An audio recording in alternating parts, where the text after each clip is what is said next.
आज की वीडियो में हम बात करने वाले हैं क्लास 11th के यूनिट 1 के बारे में, जो कि है some basic concept of chemistry.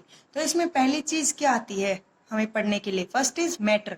अब मैटर क्या होता है? It is defined as anything that occupies space, possesses mass and the presence of which can be felt by any one or more of our five senses।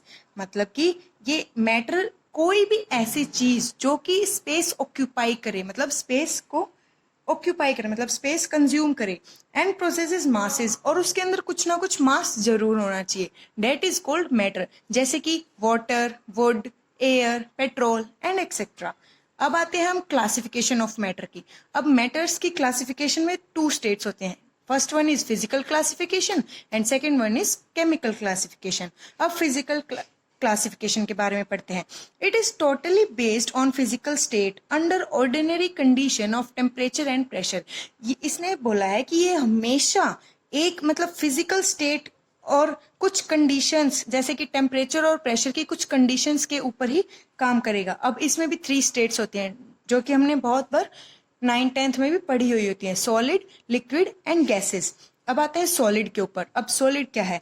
If it possess a definite volume and a definite shape, अगर इसकी कोई एक definite volume है और एक definite shape भी है, that is called solid. For example sugar, iron and etcetera. अब बात करते हैं हम लिक्विड की। अब liquid, if it possess a definite volume but no definite shape. अब इसने कही है कि इसकी कोई एक डेफिनेट वॉल्यूम तो होनी चाहिए, लेकिन कोई शेप कैसी भी हो, doesn't matter. They take up the shape of the vessels in which they are put। Example water, milk। मतलब लिक्विड स्टेट में क्या होगा? अगर आप एक ग्लास में पानी डालोगे तो वो एक ग्लास की शेप में आ जाएगा, अगर उसी को आप एक बकेट में डालोगे तो वो उसकी शेप में आ जाएगा। मतलब क्या?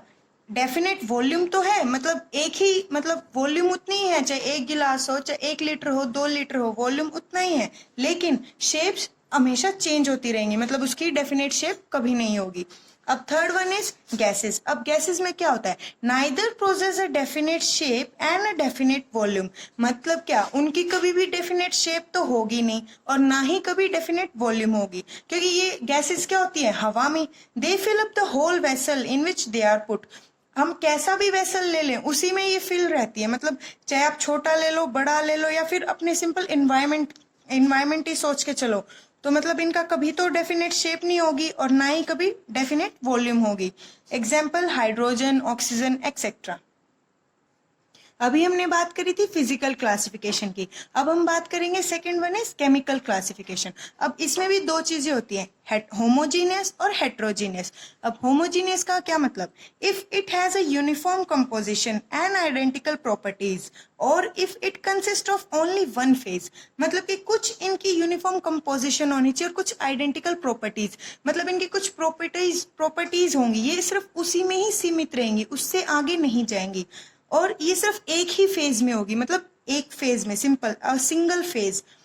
और इसे हम क्या बोलते हैं? इसे हम सॉल्यूशंस भी कह सकते हैं, like homogeneous are also called solutions. And the another side heterogeneous, if it consist of a number of phases. अगर इसमें क्या होता है? होमोजीनियस में तो ओनली वन फेज और हेट्रोजीनियस में नंबर ऑफ फेजेस, और वी कैन से 2 और मोर देन 2 फेजेस। इसमें 2 भी हो सकते हैं और 2 से ज्यादा भी हो सकते हैं, मतलब कितने भी हो सकते हैं। अब हम बात करते हैं एलिमेंट्स। एलिमेंट्स क्या होता है? It is defined as a pure substance that contain only one kind of particle. मतलब एक ऐसे प्योर सब्सटेंस जो कि सिर्फ एक ही काइंड के पार्टिकल्स रखते हो, मतलब कि क्या तो वो एटम होगा, क्या मॉलिक्यूल होगा। दीज पार्टिकल्स में भी एटम और molecules, for example like gold, mercury, copper, carbon, nitrogen, oxygen, hydrogen and etcetera. That is called elements. अब इसमें भी टाइप्स आ गए, types of elements. It totally depend upon the physical and the chemical properties. अभी elements क्या है? ये totally depend होंगे इनकी फिजिकल प्रॉपर्टी पे और केमिकल प्रॉपर्टी पे। अब फर्स्ट एलिमेंट इज मेटल। अब मेटल क्या होता है? दोज एलिमेंट्स, ऐसे element which reflect light and hence process lustre. मतलब कि जो हमें लाइट रिफ्लेक्ट करें लाइट के साथ और एक लस्टर प्रोवाइड करें। लस्टर मतलब चमक, मतलब एक चमक प्रोवाइड करें। They are good conductor of heat and electricity, और ये गुड कंडक्टर होते हैं किसके, हीट और इलेक्ट्रिसिटी के.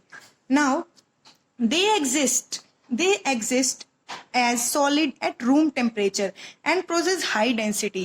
ये सिर्फ रूम टेम्परेचर में एग्जिस्ट करेंगे, वो भी सॉलिड स्टेट में, और इनकी डेंसिटी क्या होगी, हमेशा high. For example gold, aluminium, iron, lead etcetera. But except mercury doesn't count in metals and the 65% of elements are metals. मतलब जितने भी एलिमेंट हैं हमारी पीरियोडिक टेबल में, उनमें से 65% क्या है, मेटल्स. अब सेकंड है नॉन मेटल. अब non metal, now the second one is non metal. अब नॉन मेटल के बारे में पढ़ते हैं. Those element which do not reflect light and hence doesn't process lustre. ऐसे एलिमेंट जो कि लाइट रिफ्लेक्ट नहीं करते और उनके बीच में लस्टर भी नहीं होता, मतलब कोई चमक भी नहीं होती. They are poor conductor of electricity and heat. ये बिल्कुल उल्टा है मेटल का. उसमें क्या होता था, लस्टर भी होता था, लाइट भी प्रोवाइड होती थी. इसमें लाइट भी नहीं आती और लस्टर भी नहीं होता, और वो गुड कंडक्टर थे इलेक्ट्रिसिटी और हीट के. और यहाँ पे क्या है, नॉन मेटल्स बैड कंडक्टर हैं, इट मीन्स पुअर कंडक्टर हैं हीट एंड इलेक्ट्रिसिटी के. एक्सेप्ट ग्रेफाइट, मतलब ग्रेफाइट इसमें काउंट नहीं होगा.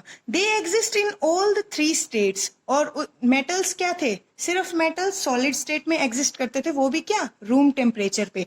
लेकिन इसमें क्या होगा, ये तीनों ही स्टेट्स में एग्जिस्ट करेगा. For example sulphur, phosphorus, iodine etcetera. These are the solids and the bromine. अब सल्फर, फॉस्फोरस, आयोडीन क्या थे, सॉलिड से. अब लिक्विड स्टेट में कौन है, bromine. And while the oxygen, nitrogen, chlorine are the gaseous. मतलब जो ऑक्सीजन, नाइट्रोजन, क्लोरीन है वो गैसेस के स्टेट में है. Now the third one is metalloids. अब मेटेलॉइड्स के बारे में पढ़ते हैं. Those element which process the characteristic of both, that is metals as well as non metals. मतलब ऐसे एलिमेंट जो कि मेटल्स की भी प्रॉपर्टीज बताएं और नॉन मेटल्स की भी प्रॉपर्टीज बताएं, that is called metalloids. For example arsenic, antimony, bismuth etcetera. आज की वीडियो में इतना ही. अब हम नेक्स्ट वीडियो में पढ़ेंगे कंपाउंड्स और उससे आगे का. Thank you for watching.